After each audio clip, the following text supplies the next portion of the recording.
Let me introduce myself. I am David Hernandez Espinosa. I am teaching English at a university.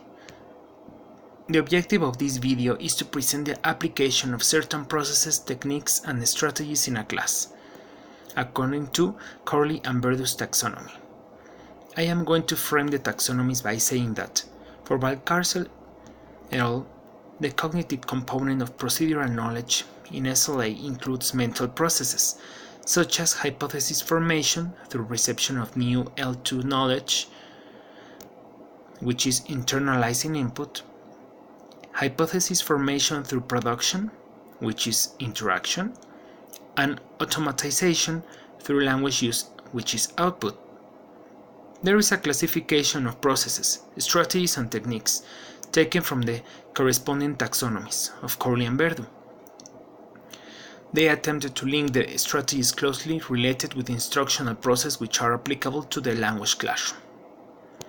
The profile of the group that was used for the activities and the application of this taxonomy was integrated by 6 learners between their 20s and 30s that are studying English, mainly to use it in their future working lives in a communicative way. But also they want to be able to use the 4 skills of the language to apply them for different purposes. In leisure time, going on holidays, chatting to people from other countries, making friends, finding better job opportunities, and some students even want to certify their levels of English.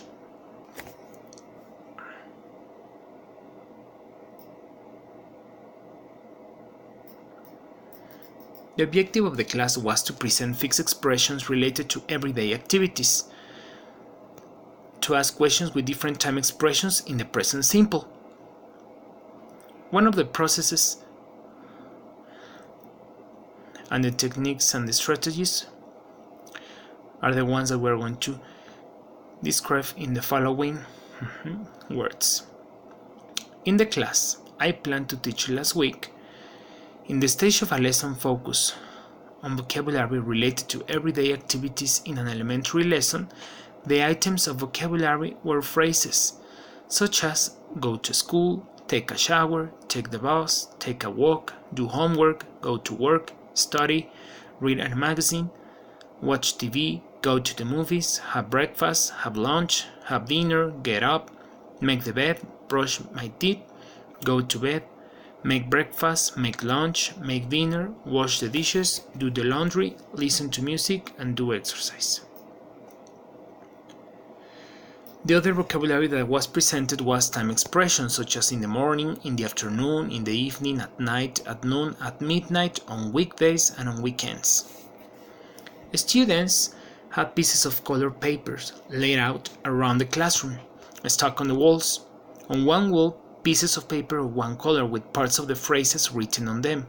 The phrases were the everyday activities. On the other wall, there are missing pieces of paper of different color. The size of the pieces of paper is big enough so that the students can manipulate them with their hands, touch them, take them, and put them together with the corresponding phrase and part by using a Scotch tape and put them on the wall. Students stood up and were given the instruction to put together the pieces of paper together with the purpose of using the previous knowledge that they had, as they had past learning experiences and previous contact with English.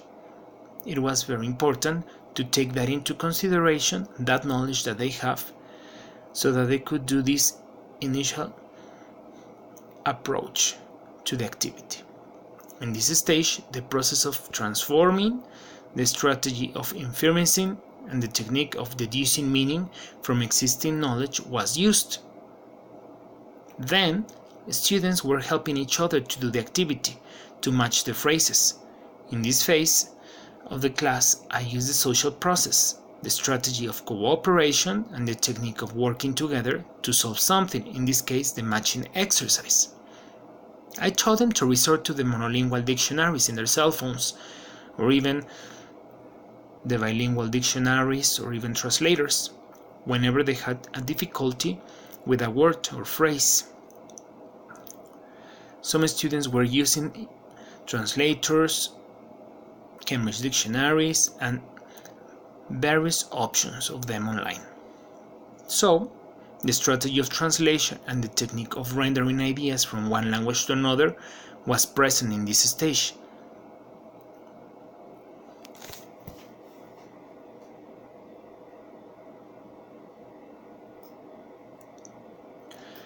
And by using this kind of resources, we can say that the process that was applied was construction, the strategy is resourcing, and the technique is the use of dictionaries for encouraging students to use the electronic dictionaries or options online. And it was complemented when I lent students a set of picture dictionaries to look for the topic of everyday activities and evaluate their work with the phrases and notice what they did wrong and the phrases they needed to correct.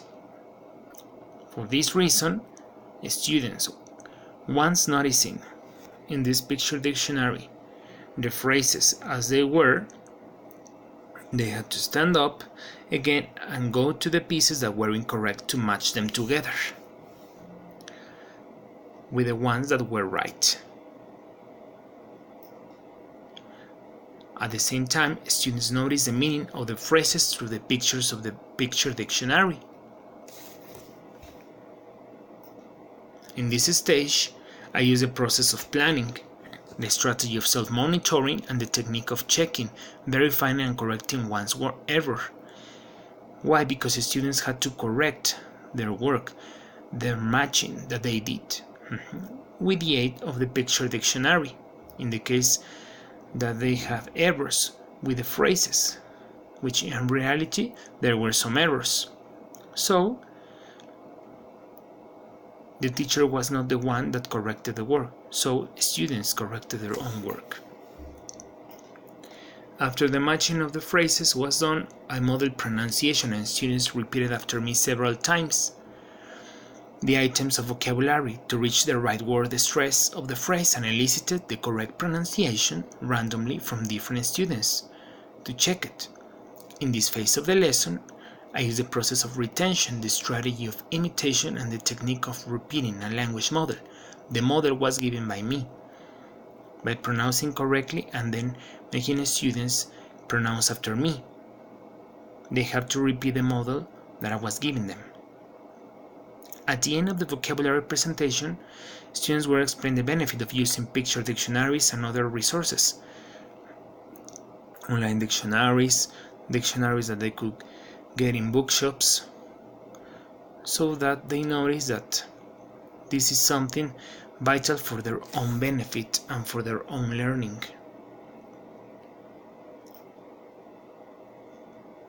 For not resorting only to the teacher whenever they have any question about something, a word, and they start making the habit of using more resources and dictionaries. After the vocabulary presentation, students practice asking questions to classmates by using a board game that had different phrases of everyday activities and time expressions as well. They interacted in pairs until one classmate won the game. Later, students had to investigate more about someone's everyday routines and make their own questions with different phrases to interact with different classmates in a normal way. In this stage of the lesson, the process was construction, the strategy was interaction, and the technique was practicing patterns in pairs, which was what they were doing, working in pairs with different classmates and interacting to practice the vocabulary that was presented. So, these were some examples of processes, techniques, and strategies with activities that I carried out in a lesson during the week. So, thank you very much.